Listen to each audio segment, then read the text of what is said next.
If you're on keto and you keep getting hungry at night, that's not a willpower problem. It's usually a predictable signal from your body that something in your setup is off. The good news is you can troubleshoot it like a system. Night hunger tends to come from a few buckets: too little food earlier, not enough protein, electrolytes being low, stress hormones running high, or a routine that trains your brain to expect snacks. And sometimes it's not hunger at all. It's thirst, fatigue, or cravings that feel like hunger. The goal isn't to push through. The goal is to find the specific lever that's driving the late-night pull toward the kitchen. Over the next few minutes, you'll get a clear checklist you can test, one change at a time. You'll also learn what fixes backfire, like cutting calories harder or adding random fat bombs. By the end, you should be able to go to bed feeling steady, not restless and snacky. Moving to slide 2. First, let's separate real hunger from keto snack noise. Real hunger builds gradually. You'd be willing to eat a normal meal, like eggs and meat, not just something crunchy or sweet. Cravings are sharper and more specific. They often show up with a mental loop, thinking about food even when your stomach feels fine. Thirst can masquerade as hunger too, especially if you're losing water on keto. And fatigue is a big one. When you're tired, your brain looks for quick energy and comfort, and it often labels that as hunger. Here's a fast test. Drink a full glass of water with a pinch of salt, then wait 10 minutes. If the feeling drops a lot, it wasn't true hunger. If it stays and you'd still eat a protein-based snack, it's more likely real. This matters because cravings need a different fix than undereating. If you treat cravings with more fat, you can accidentally train the habit. Moving to slide 3. One of the most common causes of night hunger on keto is simply eating too little during the day. Keto can blunt appetite, so you unintentionally undereat. Then your body collects the bill at night. This is especially likely if you combine keto with fasting, intense workouts, or a busy day where meals get delayed. The tricky part is that you might feel fine all day, then suddenly feel ravenous after dinner. A practical fix is to look at your last 2 meals. Were they substantial, or were they more like a light snack with coffee? Also, check your calories indirectly by checking portions. Did you have a real protein serving, plus a real portion of non-starchy vegetables, plus enough fat to feel satisfied? If not, your body may be pushing you to catch up. The goal isn't to eat huge. It's to distribute enough food earlier so your evening isn't a hunger emergency. Moving to slide 4. If I had to pick one lever that fixes night hunger for a lot of people, it's protein. On keto, it's easy to focus on carbs and fat and accidentally let protein drift low. But protein is the most reliable macronutrient for satiety. It also supports muscle, and it gives your body amino acids it can't make. When protein is low, your appetite can stay open, even if you're eating plenty of fat. A simple check is this. At dinner, did you eat a clear protein portion first? Think meat, fish, eggs, or a protein-dense dairy option if you tolerate it. Then add vegetables and fat for satisfaction. If you're hungry at night, try increasing dinner protein by 1 palm-sized serving for a week. Keep everything else stable, so you can actually see the effect. Many people notice that the late-night snack urge fades when dinner feels complete. If you're very active or older, protein needs can be higher. Moving to slide 5. Now let's talk about electrolytes, because keto changes your fluid balance. When carbs drop, insulin tends to drop, and your kidneys excrete more sodium and water. That can leave you feeling hungry, restless, headachy, or just unsatisfied after meals. Many people describe it as a hollow feeling that makes them roam the kitchen. The fix is not more random snacks. The fix is making sodium, potassium, and magnesium more consistent. The simplest starting point is sodium. Try having a salty broth or salted water in the late afternoon, not right at bedtime. Then look at potassium from food, avocado, leafy greens, and other low-carb vegetables. Magnesium is often helpful at night for relaxation, and many people don't get enough from food. The key is consistency. If you only fix electrolytes when you feel bad, you'll keep cycling. When electrolytes are steady, cravings and night hunger often get quieter because your body isn't chasing balance. Moving to slide 6. Another sneaky cause is hidden carbs, especially later in the day. Even on keto, small carb sources can stack up: sauces, nuts, keto packaged foods, and sweeteners that keep your palate on high alert. If your carbs creep up at dinner, your blood sugar can rise and then drop a few hours later.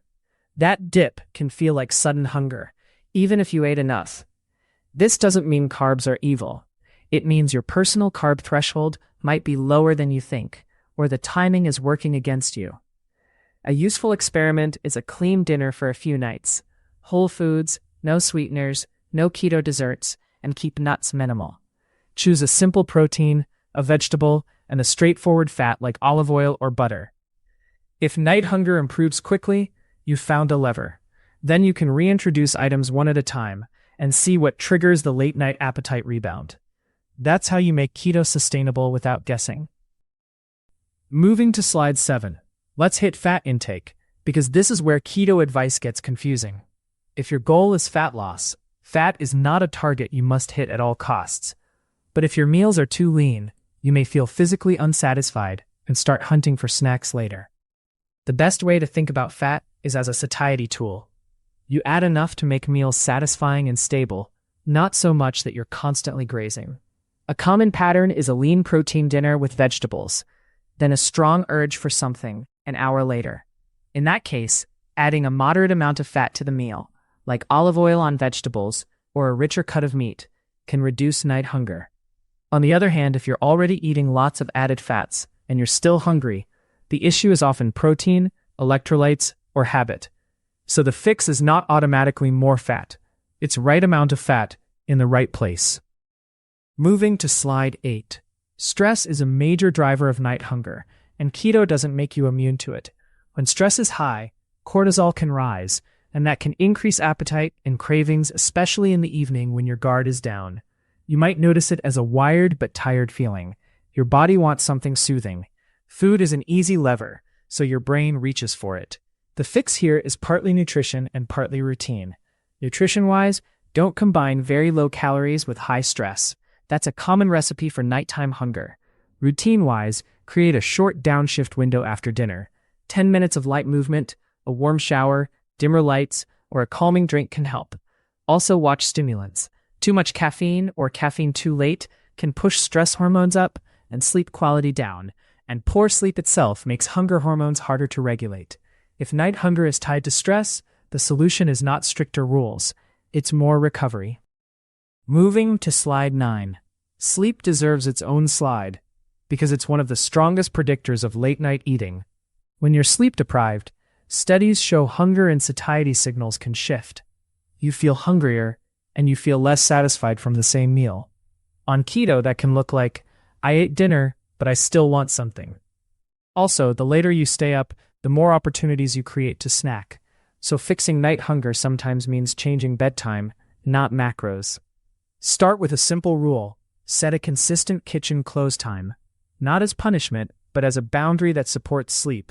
Then make the last hour before bed lower stimulation. Bright light and intense content can keep your brain alert and make cravings louder. If you wake up hungry at night, it can also be a sign dinner was too small, protein was low, or electrolytes were off. But if the pattern is tied to late nights, the best fix is earlier sleep, not more snacks. Moving to slide 10. Sometimes the problem isn't your biology, it's conditioning. If you've had a long-standing habit of eating at night, dessert, chips, just something small, your brain expects a reward at that time. Keto can reduce appetite, but it doesn't erase learned routines overnight. The fix is to replace the ritual, not just remove it. Pick a consistent after-dinner routine that gives a clear end-of-eating signal. That could be brushing your teeth, making a decaf tea, or doing a short walk. If you do want a planned snack, make it intentional and boring. Boring is good because it breaks the reward loop. Choose something protein-forward, portioned, and repeatable. Avoid sweet keto treats at night if they trigger more seeking. Over time, the cue fades. The goal is that your evening feels complete without food being the main event. This is a behavior lever, and it's powerful when nutrition is already solid. Moving to slide 11, let's talk about workouts, because training can shift hunger later in the day. If you lift, do high-intensity intervals, or do long endurance sessions, Your appetite might not rise immediately. It can show up hours later, often at night. That's especially true if you train late afternoon or evening. The fix is to plan recovery, not improvise snacks. Make sure your post-workout meal has enough protein and enough total energy. On keto, that might mean a solid protein serving, plus vegetables and some added fat. Also consider electrolytes around training, because sweat losses can amplify cravings later. If you're trying to lose fat, it's tempting to earn food with workouts, then keep calories very low, but that can backfire with night hunger and poor sleep. A better approach is steady intake and consistent training. If your night hunger tracks your hardest training days, that's useful data. Adjust dinner on those days instead of fighting your body at 10 p.m. Moving to slide 12. Now, what should you actually do when night hunger hits? First, don't panic and don't spiral. Run a simple sequence. Step 1. Fluids and electrolytes. Water plus a pinch of salt. Then wait 10 minutes. Step 2. Ask if you're truly hungry. Would you eat a plain protein option? If yes, choose a small protein-forward snack. Think leftovers of meat, a couple eggs, or a simple unsweetened dairy option if it works for you. Keep it portioned and sit down to eat it. Step 3. If it's not true hunger, shift to a non-food closure ritual, tea, teeth, or a short walk. The biggest rule is to avoid keto dessert as a fix. Sweet taste at night can keep the loop alive, even if carbs are low. Also avoid turning it into a buffet of little bites. One decision, then done. This approach protects sleep and gives you clean feedback about what your body needed. Moving to slide 13. Let's make this actionable with a 1-week troubleshooting plan. Don't change 10 things at once. That creates confusion and you won't know what worked. For days 1 and 2, focus only on electrolytes, especially sodium consistency earlier in the day. For days 3 and 4, keep electrolytes steady and increase dinner protein by 1 serving. For days 5 and 6, keep those changes and remove sweeteners and keto treats at night. Then on day 7, review. Did hunger decrease, stay the same, or move earlier? If it improved, you've found your main lever. If it didn't, look at sleep timing and overall intake. Also consider whether your carb level is too low for your activity, because some people feel better with a slightly higher carb intake from whole foods while still staying low carb. The point is to personalize, not to chase perfection.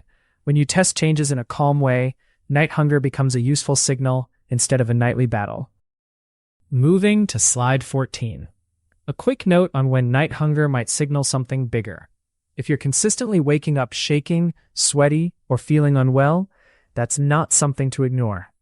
If you have diabetes, take glucose-lowering medication, or have a history of eating disorders, keto and fasting can change risk in ways that deserve professional guidance. Also, if your night hunger is paired with persistent reflux, pain, or severe insomnia, it's worth getting checked. For most people, though, the pattern is simpler.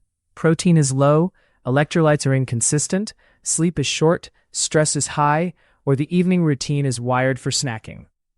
If you want the cleanest starting point, do this. Eat a solid dinner with protein first, add vegetables, add enough fat to feel satisfied, and have electrolytes earlier in the day. Then close the kitchen and protect sleep. That combination solves a surprising amount. If this was helpful, subscribe for more practical nutrition breakdowns, and comment with your main night hunger trigger. A. Cravings, or B. True stomach hunger. This information is not a substitute for medical advice. Better signals. Better metabolism. Better life.